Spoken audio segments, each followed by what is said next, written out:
Why do you always push away the one you love the most? Right when they start getting close. It begins so quietly, almost beautifully. You meet someone. There's connection, warmth, comfort. For a moment, you allow yourself to believe, maybe this is it. Maybe this time, love will stay. But then, something shifts. They say something small, harmless, even. Or maybe they simply get too close too quickly. And suddenly, you're no longer at ease. Your mind floods with doubts. Your chest tightens.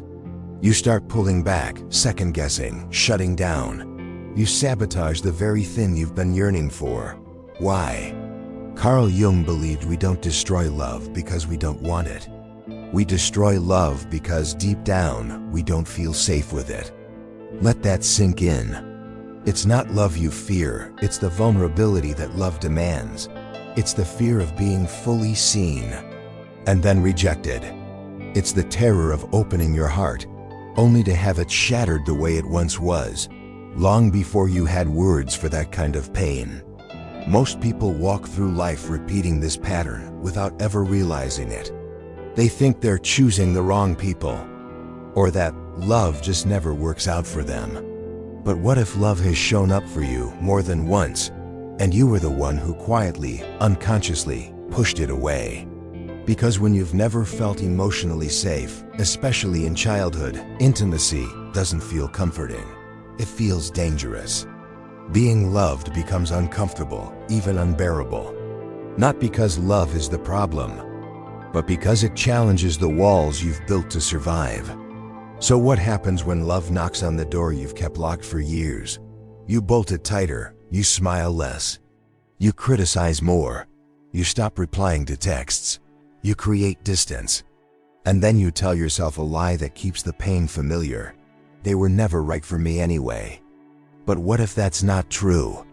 What if the love you're pushing away is the very thing that's meant to heal you? Before we dive deeper into the heart of this topic, take a second to support this journey inward.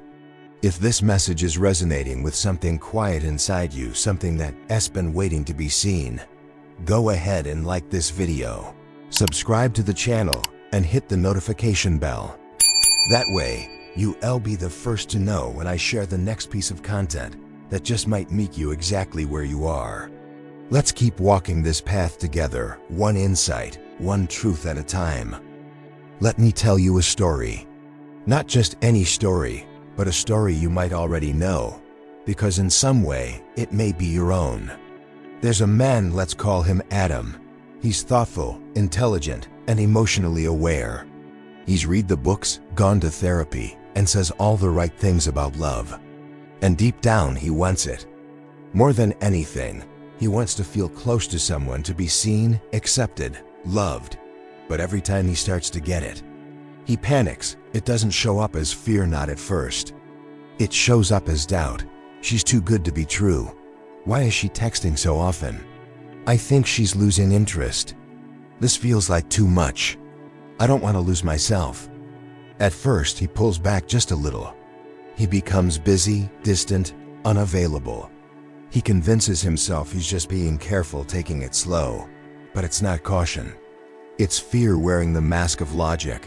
Eventually, the woman senses the shift. She asks what's wrong.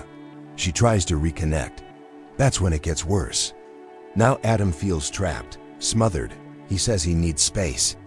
He ends it before he even understands why. And then, he feels devastated. This is the cycle. Crave love, gives find, it gives fear, it gives destroy, it gives grieve, it gives repeat. What Adam doesn't realize is that he's not afraid of the person in front of him. He's afraid of what that person activates inside of him, the vulnerability, the exposure, the unbearable risk of being emotionally seen. Carl Jung would call this the shadow. The shadow is everything we've pushed out of our conscious awareness, every wound, every insecurity, every unmet need we were taught to hide as children. And when it comes to love, the shadow is loud because no relationship exposes your shadow more than intimacy. You see, Adam learned a long time ago that closeness equals danger. Maybe he grew up with a parent who was unpredictable, loving one day, cold the next. Or maybe he was praised only when he achieved something, never just for being himself. Somewhere along the line, he got the message: if I get too close, I'll get hurt. If I depend on someone, they'll disappoint me. That message became a core belief. That belief formed a defense. That defense became a personality. And here's the heartbreaking part. Adam isn't choosing to destroy love. His nervous system is doing it for him. It is trying to protect him from a threat that no longer exists, but still lives vividly inside him. This isn't just psychology. It's survival. Jung once said, "We meet ourselves time and again in 1,000 disguises on the path of life." When we are afraid of our own pain, we project it onto others. We believe they'll all hurt us because we then never healed the part of us that was already broken. This is where modern psychology intersects beautifully with Jung's teachings, particularly through the lens of attachment theory. According to attachment theory, our earliest relationships form a blueprint for how we give and receive love. And one pattern, in particular, matches Adam's story: the avoidant attachment style. Avoidantly attached adults appear independent, self-sufficient, and even emotionally mature. But in truth, they are deeply guarded. Intimacy feels threatening, not because they don't want it, but because their nervous system associates it with danger. They often long for connection but feel suffocated by it. They crave love but fear losing themselves in it. So they oscillate between reaching out and pulling away, sending mixed signals that confuse both themselves and their partners. They build walls, not because they don't care, but because they care too much and have no idea how to hold that kind of emotional weight. Jung would argue that this inner conflict, the desire for love clashing with the fear of it, is a symptom of unintegrated shadow work. These individuals have not yet faced the parts of themselves that were shaped in silence. The abandoned child, the unseen self, the emotionally starved heart. And because those parts remain in the dark, they act out unconsciously. That's why you sabotage. That's why you run. That's why you end something that could have been beautiful and convince yourself it was for the best. But what if it wasn't? What if the reason you keep destroying love isn't because something is wrong with them, but because there is something inside you still waiting to be seen, held, and healed? Because here's the truth: love is not scary, but what it reveals inside of us can be terrifying. When someone sees you, not your mask, not your achievements, not your well-managed persona, but you, without armor, it threatens the very structure that kept you emotionally alive all these years. That structure, no matter how painful, is familiar. And the psyche, especially when wounded, always chooses familiar pain over unfamiliar safety. Jung warned that until we bring the unconscious to the surface, it will run our lives and we will keep calling it fate. So when you say, "I'm just not lucky in love," or "every relationship ends the same," it's not fate. It's a pattern. A pattern rooted in fear. A fear rooted in old wounds. And those wounds? They can be healed, but only if you stop running and start listening. Carl Jung once wrote, "Until you make the unconscious conscious, it will direct your life and you will call it fate." Most people hear this quote and nod thoughtfully, never realizing just how deeply it applies to the way they love and lose. When love enters your life, it doesn't just bring warmth, joy, or connection. It brings disruption. It shakes the structures you've built to survive. Because to love is to be seen, and to be seen is to be vulnerable. And for many, vulnerability is a memory of pain. Let's go deeper. Your fear of love isn't irrational. It's not some broken instinct or emotional immaturity. It's rooted in conscious memories, moments you may not even recall with words, but your body remembers with startling clarity. Perhaps it was a parent who withdrew affection when you made mistakes, or someone who promised to stay and didn't. Maybe you were told, explicitly or implicitly, that your emotions were too much, your needs were inconvenient, or your authenticity was unacceptable. You internalized those lessons. And over time, they became your blueprint for connection. If I love fully, I'll lose. If I get close, I'll get hurt. If I let them in, they'll leave. So you protect yourself the only way you know how, by anticipating abandonment before it happens. You sabotage love not because you don't value it, but because you expect it to betray you. You prepare for pain before there's even evidence of it. This is where Jung's concept of projection comes in. Projection is when we unconsciously place our own hidden emotions, fears, and unresolved pain onto others. Instead of seeing the person in front of us clearly, we see them through the lens of our past. So when your partner seems distant for a day, you don't just feel curiosity or concern, you feel panic. Why? Because your unconscious projects a deeper story onto that moment. They're losing interest. I'm being replaced. I knew this wouldn't last. None of this may be true. But in the world of the unconscious, truth doesn't matter. What's unhealed becomes real. Jung believed that much of our suffering comes not from what happens to us, but from what we have buried, denied, or never understood. And the only way to stop repeating the same painful cycles, in love and in life, is to turn inward. He called this the path of individuation. Individuation is not about fixing yourself. It's not about becoming perfect, lovable, or emotionally bulletproof. It's about becoming whole. Integrating all parts of yourself, the conscious and the unconscious, the light and the shadow. In the context of love, individuation means recognizing that your fear doesn't make you broken. It makes you human. But unless you confront that fear, it will dictate every relationship you enter. You'll keep attracting emotionally unavailable partners, or you'll become the unavailable one. You'll keep longing for love while pushing it away the moment it arrives. You'll keep reenacting the same heartbreak over and over and calling it fate. But it's not fate. It's the unconscious. Think of it this way. If your soul is a house, the unconscious is the basement. And every painful belief, every unresolved wound you've ever had has been stuffed down there. Most people spend their lives trying to decorate the living room, hoping no one ever goes downstairs. But love always goes downstairs. It walks in, sits on your couch and says, "What's in the basement?" And if you haven't faced what's down there, you'll feel threatened. Not because your partner did something wrong, but because they re-knocking on a door you swore you'd never open. That's when the defenses come up. You withdraw, you criticize, you accuse, you run, you shut down. You destroy love, not out of cruelty, but out of protection. Because the unconscious doesn't care about happiness. It cares about survival. And survival, to your nervous system, often means repeating the known pain rather than risking the unknown joy. But Jung's work wasn't about staying stuck in these patterns. His whole mission was to guide people through them toward awareness, integration, and eventually, freedom. He believed that the unconscious isn't your enemy. It's your ally. It holds not just your pain but also your potential. The same basement that houses your wounds also contains your wisdom, your intuition, your capacity for deep, fearless connection. But you'll never find it unless you're willing to go down there, to sit with your shadow, to stop blaming your partners and start asking, what part of me is still hurting? What am I afraid of losing?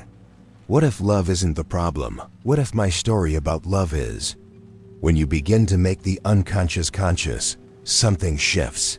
You stop reacting, you start responding. You recognize when your old patterns try to take over, and you choose differently.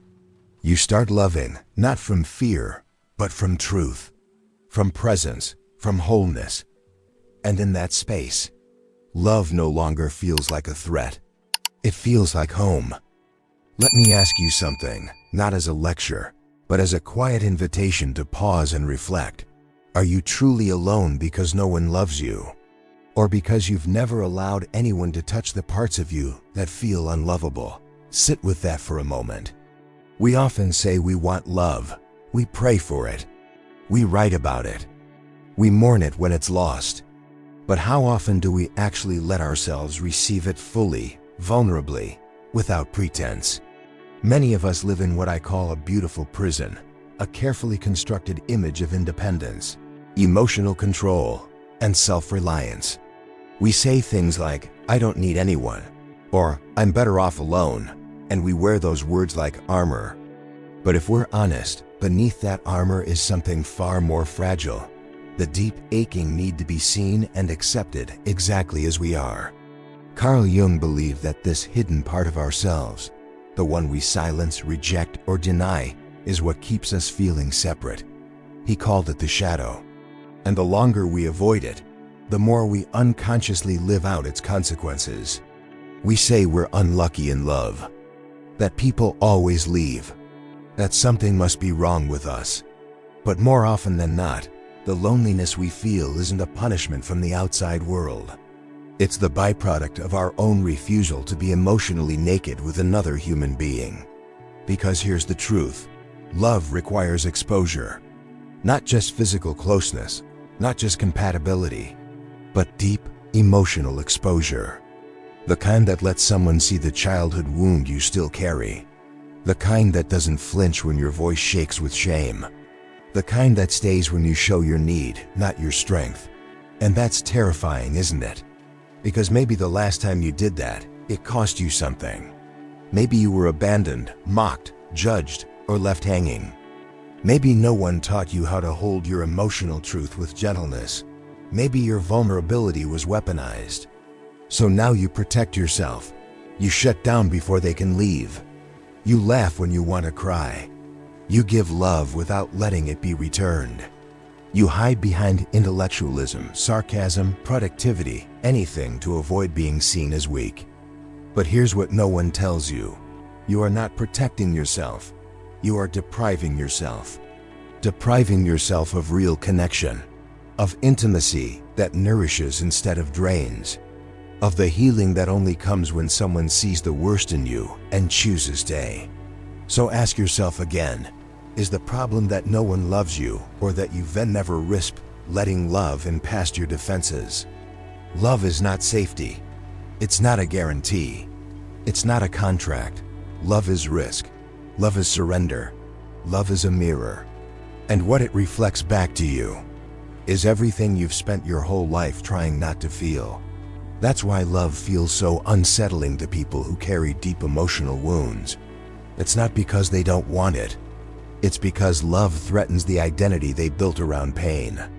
It challenges the story of "I'm unworthy." It confronts the narrative of "I'll always be alone." It interrupts the cycle of "people always hurt me."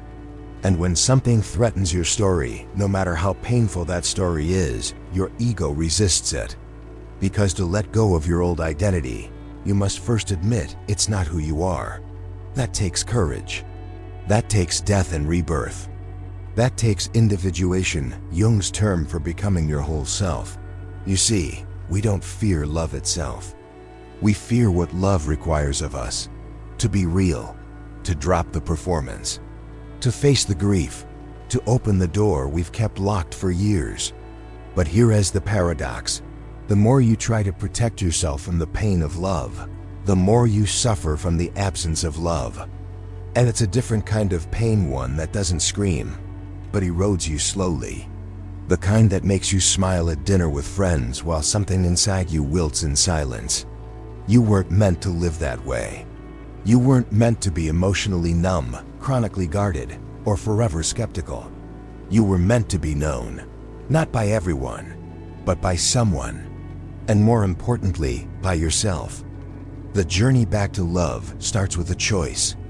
Not to trust everyone, not open to anyone, but to begin with you. To stop gaslighting your own heart, to stop minimizing your needs, to stop labeling your softness as weakness, to sit with the parts of yourself you've exiled and say, "You're allowed here, you matter." From that place, you don't go looking for love as a way to complete you. You become someone who can receive love, not as validation, but as resonance. You'll know when it arrives. It won't feel like a high or a crash. It'll feel like permission. Permission to be messy, to be scared, to be real, to be held. To be loved not for the mask you wear, but for the soul that lies beneath it. And the people who cannot meet you there, you'll release them without hate. Because you'll no longer settle for a connection that doesn't touch the truth. So the question remains, will you continue to guard your heart to avoid pain? Or will you open it, even if it means breaking it open to be free? Because that is what love ultimately is, not safety, but freedom. And freedom begins with truth. Real love doesn't come to rescue you. It comes to illuminate the place you fear the most. That place where your abandonment lives. Where the version of you that never felt enough still hides. Where the child who begged silently to be chosen still waits, wondering if anyone will ever truly stay. That's what love touches. Not the polished surface. Not the achievements, the charisma, the perfectly curated self, but the raw, unguarded truth of your soul. And that's why it scares you. Because when love enters your life authentically, it doesn't coddle your defenses. It exposes them. It doesn't praise your walls. It asks why they were ever built. It doesn't let you perform, it invites you to feel. Deeply, fully, honestly. And that kind of love, it doesn't just change your relationships. It transforms your entire life. But here's the truth no one wants to admit. You have to choose it. You have to choose to let yourself be seen. To stop blaming your past and start meeting it with compassion. To stop expecting others to prove you're worthy and start believing it yourself. Carl Jung once said, "Your vision will become clear only when you can look into your own heart." Who looks outside dreams. Who looks inside awakes. So I'll ask you now, in this final moment, are you ready to awaken? Not just intellectually, not just in theory, but in your lived experience, your relationships, your boundaries, your self-talk, your ability to receive love without shrinking from it.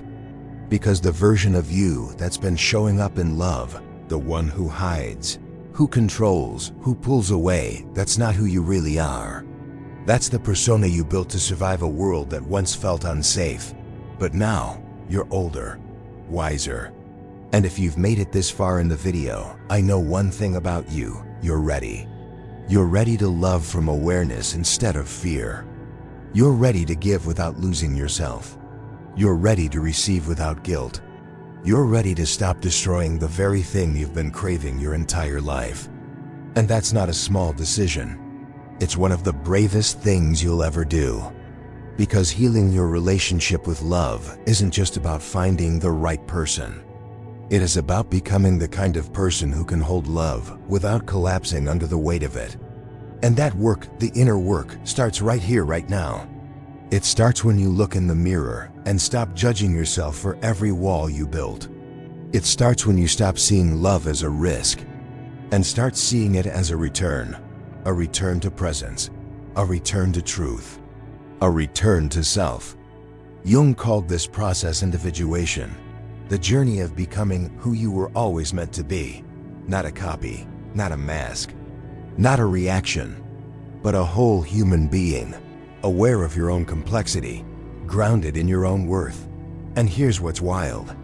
The moment you start living from this place, this wholeness, your relationships change.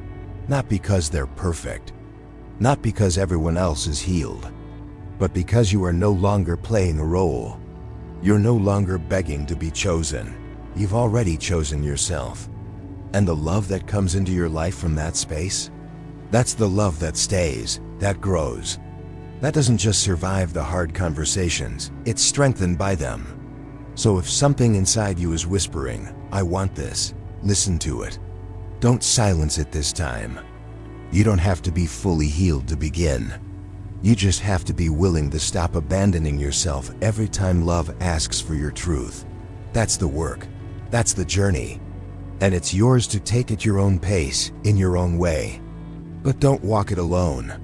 If this video has spoken to something inside you, if you feel even a tiny spark of recognition, of "yes, this is me," then I invite you to stay close. Subscribe to the channel, click the notification bell, because this isn't just a video, it's a path. A path for people like you who are tired of pretending, tired of running, tired of calling fear logic and self-abandonment strength. Here, we explore the soul not to fix it, but to remember it, to come home to it, to love it, so that one day, when love knocks again, and you'll open the door with less fear, more clarity, and a heart that knows, I may be scared, but I'm ready. And that, right there, is where the healing begins.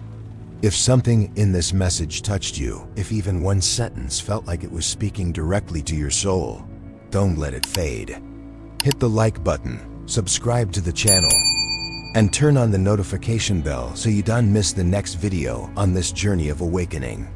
And I want to hear from you. What part of today's message spoke to you the most?